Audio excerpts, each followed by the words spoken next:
Okay. Well, thank you very much for the introduction, ladies and gentlemen, mesdames et messieurs. Thank you very much for the occasion to participate in this first panel discussion of the Turkic-Canadian Convention, and to do so in such distinguished company. At the outset, I should say a few things about what I will do today. I will try to offer some observations on possible economic cooperation between Canada and the region that is of interest to you, to us this morning. In doing so, of course, I may reflect the preoccupations of members of CERBA, my organization, but the liability, if any, of course, is mine and mine alone. I'm a trained lawyer, so I have to say these things. I will not shy away from looking at the challenges. I think that some of them have been mentioned already. The challenges may be perceived or real, but I will also invite you to look at the opportunities. First, a few words about CERBA, if I may, the Canada-Eurasia Business Association. It warrants a short description. For more than 10 years now, CERBA has been promoting the development of the economic dimension of the relationship between Canada and the countries of the former Soviet Union. And of course, it represents the interest of the Canadian business community that has committed itself to trade and investment in the region. And CERBA promotes that trade and investment through trade missions, seminars, and briefings. And of course, sorry to have to deal with this, but the first challenge for CERBA is, of course, to define the region in which it is working in a forward-looking way. I hate the idea that we have to say we work in the former something. We'd like to be able to say we work in the future something, but it's the former something, unfortunately. And of course, we try not to spend too much time on problems of definition, but I think what I would like to see here is that those countries that are of interest to you are of interest to CERBA as well. And I think that is far more important than just definitions. The second point, of course, which is difficult for CERBA at times, is that we don't want to let conflicts in the region deter us from our objective of dealing with all countries.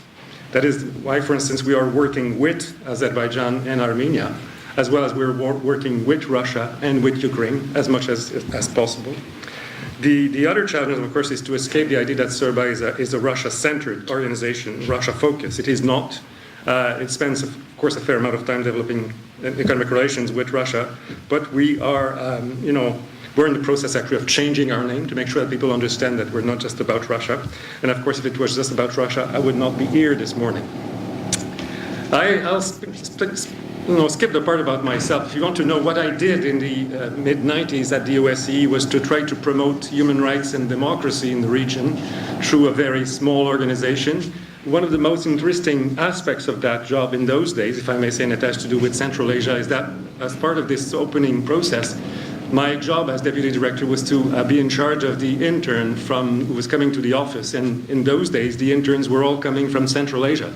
So I had the advantage of working with colleagues from Central Asia, young colleagues in the mid-90s who were representing the 5 countries of Central Asia. And that was in itself a very interesting experience, because once you work with somebody, of course, you get to learn a great deal. And of course, it turns out that most of the people who worked with us at the ODIHR in Warsaw in the 90s then became successful diplomats in the future. So interesting. It was an interesting moment in the history of the relationship, if you want, in what we call the Great Eurasian region. And it was certainly, from a personal point of view, very rich opportunity. Okay, pages are missing here. Now, having addressed the challenges that could arise from this description of my organization or myself, I'd like to turn to the challenges from the general perception of the region that we are dealing with, and more specifically from Caucasus and Central Asia. And as I think Jeff has alluded, the perceptions are perhaps the greatest challenge. First perception problem we find here as an organization that is attempting to deal with Caucasus and Central Asia is that they are remote, of course.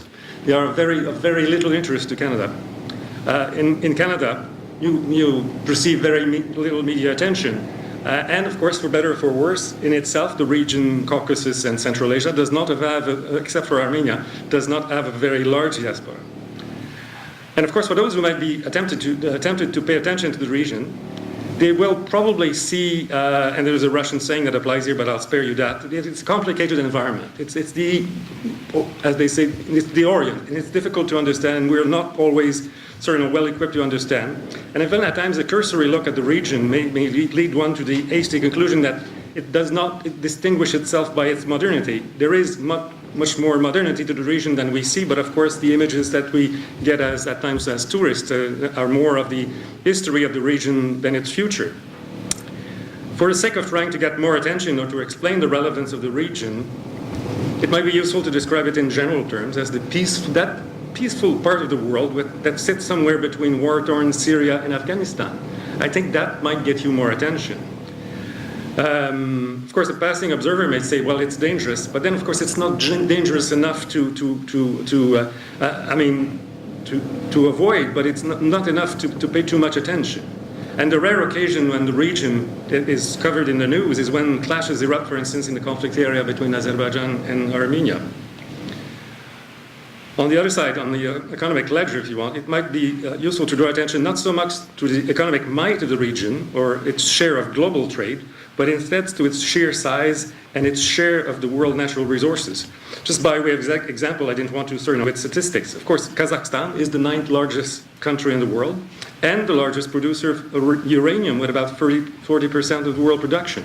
That is far from negligible. A more specific perception problem for the Caucasus and Central Asia is that it is not foreign trade or investment friendly. I spent a lot of time looking at the World Bank Index of Ease of Doing Business.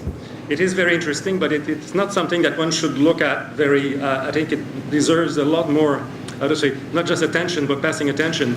There are a number of factors that are important there, but they also vary from country to country. You know, I think also the most difficult part for the region is the foreign trade aspect, which is not their strength, frankly. But from our point of view, of course, I would like to underline that most of the countries of interest to us are registering some progress on that index of ease of doing business. And of course, Kazakhstan is in the lead as it moved this year from 53rd position to 41st. And of course, with admittedly more progress to make, Uzbekistan is moving from 103 to 87. To me, the important thing is that the picture is improving, albeit slowly, and I think the perception will eventually follow. One issue that, of course, we cannot avoid, and my OSCE past would not allow me to avoid that, is the perception about the governance models. In the governance models that prevail in the region, this is of interest to us this morning, are far from perfect. We have to be cognizant of that, more so, of course, in some cases than others. My own personal observations here is that in a complex environment, it would be difficult to fault the countries of the region for the stability in that difficult context of post-Soviet transition and with all the sources of conflict that exist. The other point I think is important is that the secular nature of the governments of the region should be acknowledged and supported, including their tradition of a moderate and peaceful Islam. From my own point of view, again, and of course from both an OSCE and CERBA point of view, the openness of the countries to the outside world should be encouraged. In my own experience, human rights and democracy move in the right direction when there are more contacts rather than less. In summary, I would like to think that there are indeed challenges in the region. They are far from overwhelming, and they may have to do more with the generally accepted perceptions that we have. Now, turning perhaps to the central point of our discussion, what about the economic performance in these countries?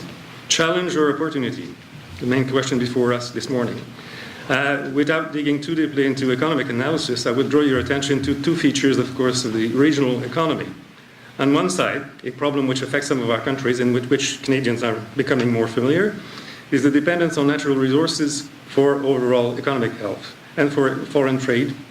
From a recent analysis done by the European Bank for Reconstruction and Development, it is evident, as one would expect, that the economies of Turkmenistan, Azerbaijan, and Kazakhstan suffered significantly and the most in terms of foreign trade on account of the fall in the price of natural resources. On the other side, Uzbekistan, which is not so much dependent on natural resources, is recording a steady and strong economic growth in excess of 7% throughout the current downturn. This applies as well to a certain extent to Kyrgyzstan.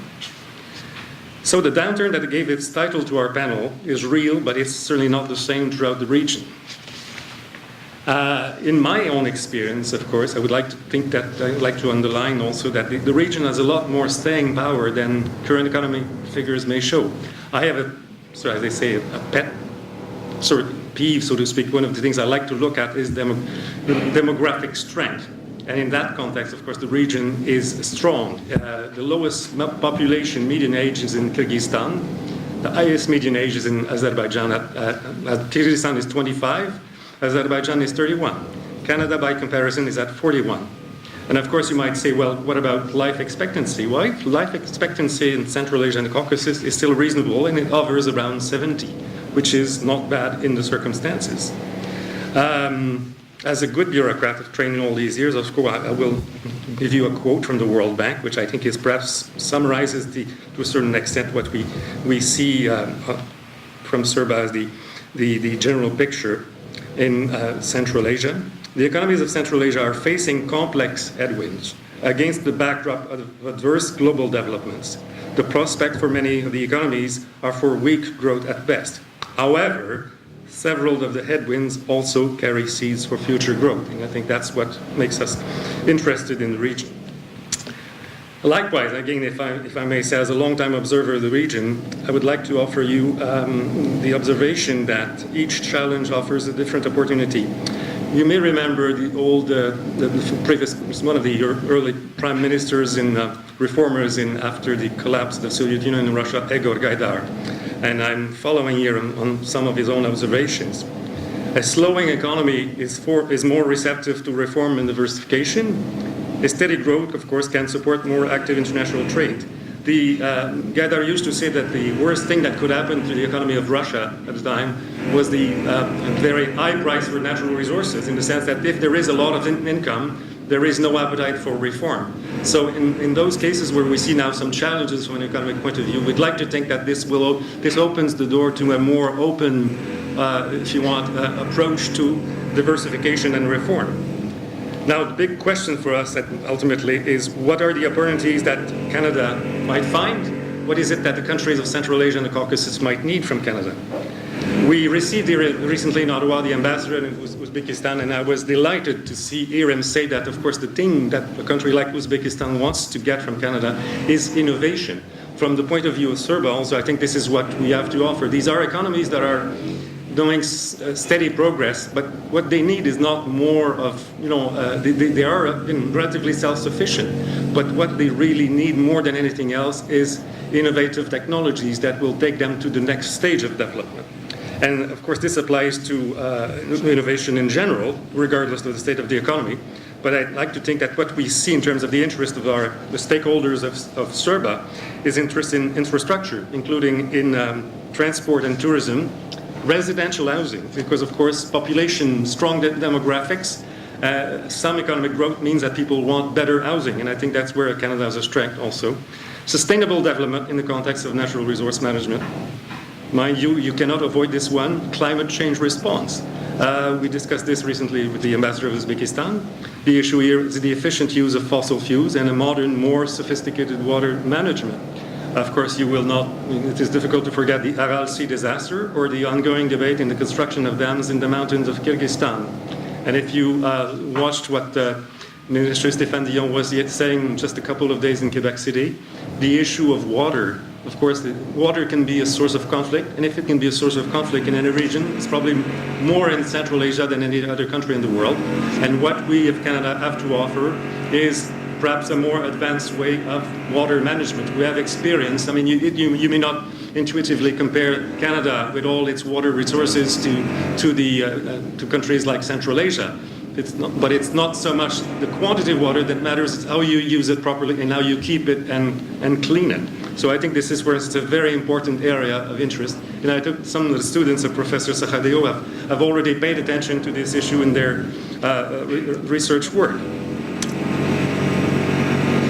The difficulty, of course, in the region that we're dealing with this morning is that, of course, we have only, what are the means at our disposal?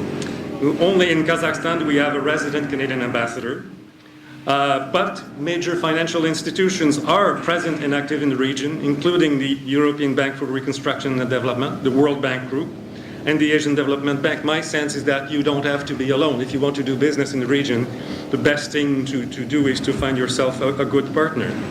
So in that sense, of course, we think also that CERBA is not a bad partner in that respect, even with our modest efforts. We're trying to be active in the region through targeted trade missions, and as well as briefings with the business community.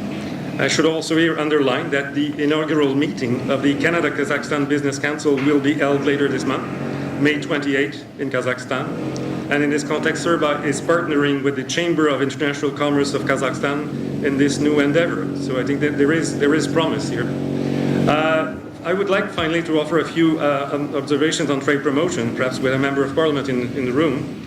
The point is that it's not in the easy countries that you need more government support and presence. I mean, my first posting was not mentioned, was in Boston in the United States.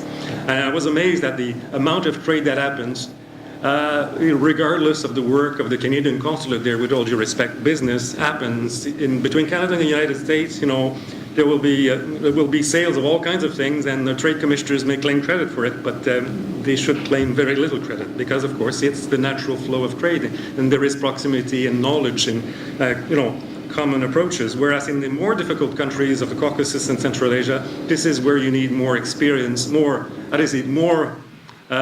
skilled trade commissioners that will sort of look in the long term. And I think that is the important element also, is that what we've seen is that patience will be rewarded. Trade promotion efforts generally do not yield immediate results. That is, there is a bit of a fantasy here. Our experience tends to show that it takes up to 5 years from the beginning of an initiative to produce some real fruit.